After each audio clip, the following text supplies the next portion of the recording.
Hello and welcome to the fourth edition of the Top MBA Bookshelf.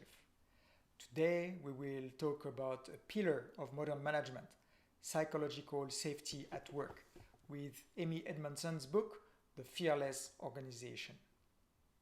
You probably recall the NASA Discovery Shuttle explosion, the Fukushima disaster with the nuclear plant meltdown, the Nokia fall from the pinnacle of mobile phones, and more recently, the Volkswagen Dieselgate.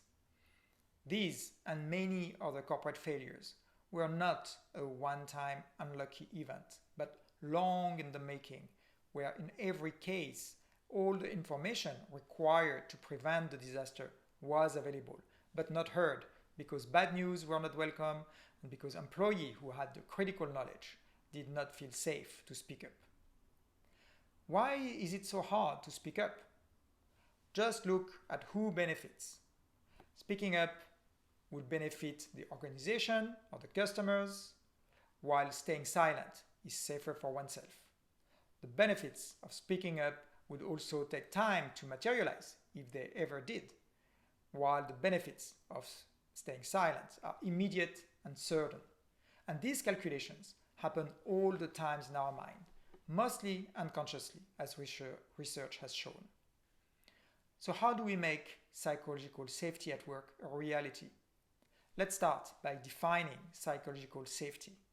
It is a shared belief that the consequences of interpersonal risk, like asking for help or admitting failures, will not be punitive, but instead that candor is welcome.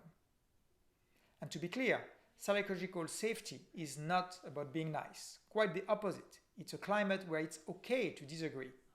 It's not a personality trait either, like extroversion, but a feature of the general work climate. And it's not a synonym for trust in another individual, which is an expectation for the future, but an immediate experience of the workplace climate. Last, a common misconception is that psychological safety would lead to lowering standards. Not at all. Instead, psychological safety is perfectly compatible with setting high standards, defining clear roles, and creating an understanding of why things matter, preferably connected with what's meaningful to employees. So how do you diagnose psychological safety at work? Here are questions that help you measure it, administered on a 7-point scale around the tolerance for mistakes, the attitudes toward problems and risks, and how inclusive the team is with regards to diversity and unique skills and values that the team members can contribute. Finally, how can you, as a leader, not necessarily the boss, foster psychological safety in your team?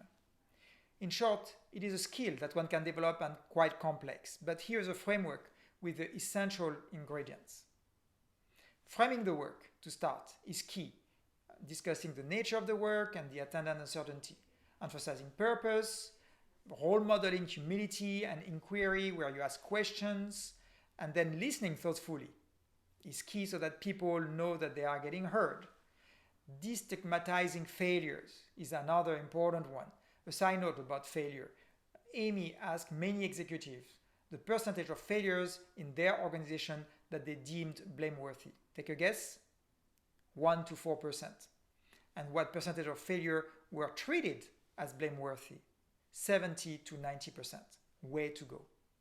Then continuing with the setup of structure so that ideas and concerns can come forward, and clarifying the boundaries so that you can then identify clearly violations and sanction them, because this also increases the psychological safety.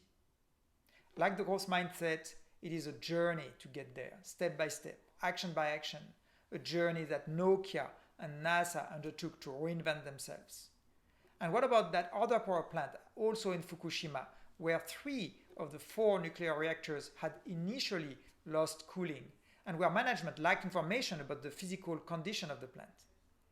The workers found that they had 24 hours to lay down 9 kilometers of heavy cables to restore cooling, something that normally takes a month.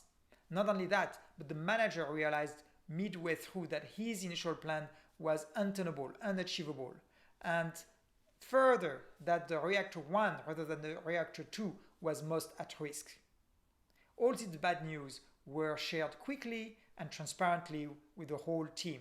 Some got upset at the changes in plan, especially under this time pressure, but through his calmness, openness, and willingness to admit his own fallibility, the leader created the conditions for the team to make sense of their environment, overcome the fear, and solve the problems as they popped up.